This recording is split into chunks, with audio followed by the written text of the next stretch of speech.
Okay. How many times did President Numps appear in the Epstein files? More than 100? More than 1,000? No, and what we've been able to release is what we've been legally able to release, and that has been No, that's not the question. public. I asked you, how many times did the president's name appear? I don't know. It's your testimony. You do not know that The answer. number of times, no. Erasing Mr. Trump's name from the Epstein files is a high priority when we have crime, we have... 3 minutes ago, the United States Senate once again found itself confronting the uncomfortable tension between public accountability and institutional self-preservation. In a chamber designed to project order, restraint, and authority, the questions raised cut far deeper than procedural formality. At the center of this moment stood Ms. Zoe Lofgren, a senior lawmaker whose long tenure has placed her at the intersection of oversight, constitutional responsibility, and political reality. What unfolded was not dramatic in tone, but it was significant in implication. The Senate has always operated on an unspoken understanding that certain subjects, while acknowledged, are carefully contained. Discussions may occur, but boundaries are rarely crossed. Yet the subject at hand, systemic failures tied to elite misconduct and institutional silence, has repeatedly tested those boundaries. Ms. Lofgren's role in this setting was not that of a provocateur, but of a gatekeeper, navigating between exposure and restraint. Her questions reflected a broader institutional anxiety. How much truth can be addressed without destabilizing the system meant to safeguard it? What made this moment notable was not any single statement, but the structure of the inquiry itself. The Senate's power lies less in accusation and more in framing. By choosing which questions are permissible and which angles are explored, the institution defines the limits of accountability. Ms. Lofgren's approach illustrated this dynamic precisely. The language remained careful, legally grounded, and methodical, yet beneath it lay an acknowledgement that previous oversight mechanisms had failed to fully reckon with the scope of what occurred. The Senate's historical record is filled with such moments. Time and again, revelations surface that suggest misconduct was not merely individual, but systemic. In these moments, lawmakers face a choice: pursue exhaustive accountability or manage the political fallout. Ms. Lofgren's presence underscored the weight of that choice. As a veteran of multiple high-profile investigations, she understands both the power and the fragility of congressional oversight. Her measured tone signaled awareness that aggressive confrontation can provoke resistance not only from witnesses, but from within the institution itself. This tension reflects a broader problem in democratic governance. Oversight bodies are tasked with investigating failures that, in many cases, implicate the very structures they inhabit.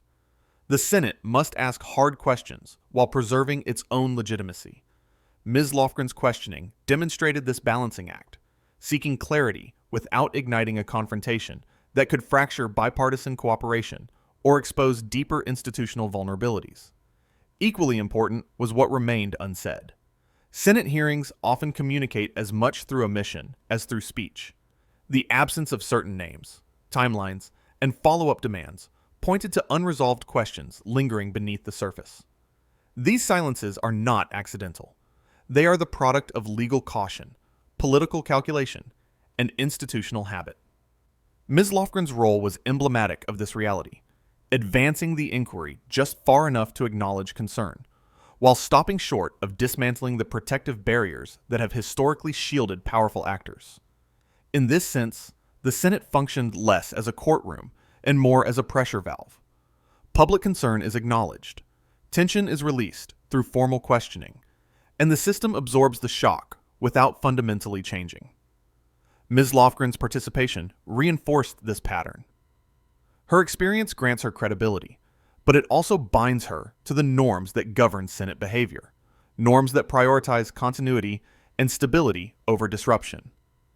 Yet even within these constraints, the moment carried weight. The very act of addressing institutional failure in a public Senate setting signals that the issue cannot be fully buried. Each hearing adds to an accumulating record, one that future investigators, journalists, and the public may revisit.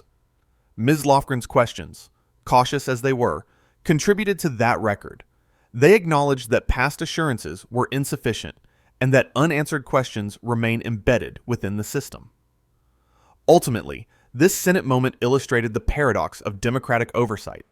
The mechanisms designed to expose wrongdoing are themselves constrained by political reality.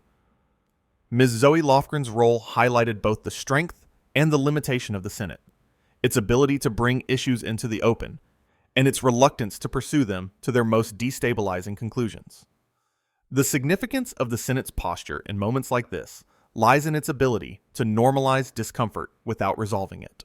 Over decades, congressional oversight has evolved into a ritualized process, public enough to signal concern, restrained enough to avoid structural reckoning. Ms. Zoe Lofgren's participation reflected this evolution. Her questions operated within established norms, yet they implicitly acknowledged that those norms have repeatedly failed to prevent abuse, concealment, and delayed accountability. Institutional memory plays a powerful role here. The Senate does not approach each controversy as a blank slate. It carries the weight of past investigations that promised reform but delivered limited consequences. Ms. Lofgren, having witnessed multiple cycles of inquiry and public outrage, embodies that memory. Her approach suggested an awareness that dramatic confrontation often produces momentary headlines but rarely lasting change. As a result, the inquiry leaned toward careful documentation rather than aggressive exposure. This method serves a dual purpose. On one hand, it protects the Senate from accusations of recklessness or political theater. On the other, it allows systemic issues to persist under the guise of due process. Ms. Lofgren's measured tone highlighted this contradiction. The Senate's authority rests on procedure, yet procedure can also become a shield against meaningful accountability. By adhering strictly to formal questioning, lawmakers preserve institutional dignity while postponing deeper examination. The broader implication is unsettling. When oversight becomes performative, it risks eroding public trust. Citizens watching these proceedings often sense that critical questions are being asked too late, too cautiously, or without the necessary follow-through. Ms. Lofgren's role thus sits at the intersection of expectation and limitation. Her credibility lends weight to the inquiry, but her adherence to institutional norms also signals how far the Senate is willing, or unwilling, to go. Another layer of complexity emerges from the Senate's relationship with power itself. Oversight is most challenging when it threatens entrenched interests. History shows that the most consequential investigations encounter resistance not only from witnesses, but from within the political establishment. Ms. Lofgren's navigation of this terrain demonstrated an acute awareness of these internal pressures. The framing of questions avoided direct confrontation with broader power networks, focusing instead on procedural responsibility and oversight gaps. This focus subtly shifts the narrative. Rather than confronting the moral implications of institutional failure, the discussion centers on administrative shortcomings. The language of process replaces the language of justice. Ms. Lofgren's questioning reflected this shift, emphasizing compliance, reporting, and oversight mechanisms rather than moral accountability. Such framing allows the Senate to acknowledge failure without assigning blame at the highest levels. Yet this approach is not without consequence. Over time, repeated reliance on procedural framing can dull the urgency of reform. When every failure is treated as a bureaucratic oversight rather than a systemic flaw, the public grows cynical. Ms. Lofgren's presence, while authoritative, also underscores this fatigue. Her experience commands respect, but it also reminds observers how long these patterns have persisted. Importantly, the Senate's restraint should not be mistaken for ignorance. Lawmakers are acutely aware of the unresolved questions that hover over such inquiries. The careful avoidance of certain lines of questioning signals not a lack of knowledge, but an understanding of political risk. Ms. Lofgren's role illustrated this awareness clearly. Her questions acknowledged gaps in accountability while stopping short of probing the structures that allowed those gaps to exist.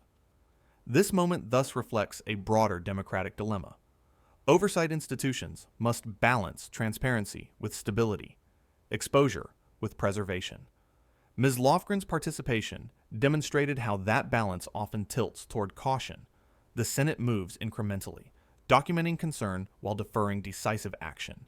each hearing becomes part of a slow accumulation of evidence, rather than a catalyst for immediate change. Nevertheless, incrementalism has its defenders. Supporters argue that sustained documentation lays the groundwork for future accountability. From this perspective, Ms. Lofgren's questioning contributes to a longer arc of oversight, one that may eventually compel reform when political conditions allow.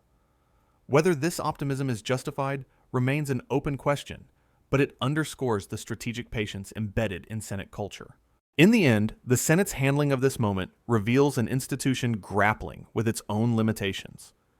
Ms. Zoe Lofgren's role exemplified the paradox of experienced oversight. The deeper the understanding of systemic failure, the more cautious the response becomes. The Senate acknowledges the problem, records the concern, and moves forward, leaving resolution to an uncertain future. The cumulative effect of moments like this is not immediate transformation, but gradual exposure. The Senate rarely delivers reckoning in a single sitting. Instead, it constructs a layered record that reveals how institutions respond when confronted with their own failures. Ms. Zoe Lofgren's role in this process exemplified that method. Her questioning did not seek dramatic revelation, but rather positioned the issue within a broader narrative of oversight responsibility and institutional continuity. This approach reflects a long-standing belief within the Senate that stability is itself a public good. Disruption, even in the service of truth, is treated with caution. Ms. Lofgren's conduct aligned with this philosophy. By maintaining procedural discipline, she reinforced the Senate's image as a rational arbiter rather than an instrument of public outrage. Yet this restraint also highlights the cost of institutional self-protection, the deferral of moral clarity. Public accountability, in theory, demands confrontation. In practice, it is often filtered through layers of legal language and political calculation. Ms. Lofgren's questions demonstrated how oversight can acknowledge wrongdoing without fully interrogating its origins. The emphasis remained on process rather than consequence, on institutional learning rather than institutional culpability. This framing preserves legitimacy, but it also limits the scope of reform. Over time, such limitations accumulate. Each carefully managed inquiry adds to a perception that powerful systems are capable of absorbing scandal without meaningful change. Ms. Lofgren's presence, while authoritative, inadvertently reinforces this perception. Her experience signals competence and seriousness, yet it also embodies the Senate's incrementalism, its preference for measured response over decisive rupture. The broader democratic implication is profound. When oversight mechanisms repeatedly stop short of structural accountability, public faith erodes. Citizens begin to view hearings not as instruments of justice, but as performances designed to signal concern, while maintaining the status quo. Ms. Lofgren's role illustrates how even well-intentioned lawmakers become constrained by the institutions they serve. The Senate's architecture rewards caution and penalizes disruption. Still, it would be incomplete to dismiss these moments as meaningless. Documentation matters. Records endure beyond political cycles. Ms. Lofgren's questions, restrained though they were, contribute to an official account that cannot be erased. Future inquiries, reforms, or reckonings often draw upon such records as foundations. In this sense, incremental oversight may function as delayed accountability rather than its absence. Yet, delayed accountability carries risks. Time dulls urgency. As years pass, public attention shifts, witnesses fade from relevance, and institutional memory softens responsibility. Ms. Lofgren's measured approach reflects an understanding of this tension. She operates within a system that prioritizes continuity, even when continuity conflicts with justice. Her role is not to upend the Senate, but to navigate its constraints. Ultimately, the Senate moment reveals the enduring contradiction at the heart of democratic oversight. Institutions charged with exposing failure are also invested in preserving themselves. Ms. Zoe Lofgren's participation embodied this contradiction with clarity.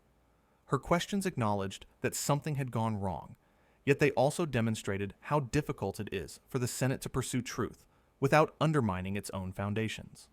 The result is a form of accountability that is partial, procedural, and cautious. It satisfies the formal requirements of oversight while leaving deeper questions unresolved. Ms. Lofgren's role, shaped by experience and institutional loyalty, illustrates both the strength and the fragility of the Senate's approach. It is capable of scrutiny, but hesitant toward transformation. In the final analysis, this moment will not be remembered for explosive revelations or dramatic confrontation. It will be remembered as another entry in a long record of institutional self-examination, careful, restrained, and incomplete. Ms. Zoe Lofgren's presence ensured seriousness and legitimacy, but it also underscored the Senate's enduring reluctance to confront the full implications of systemic failure.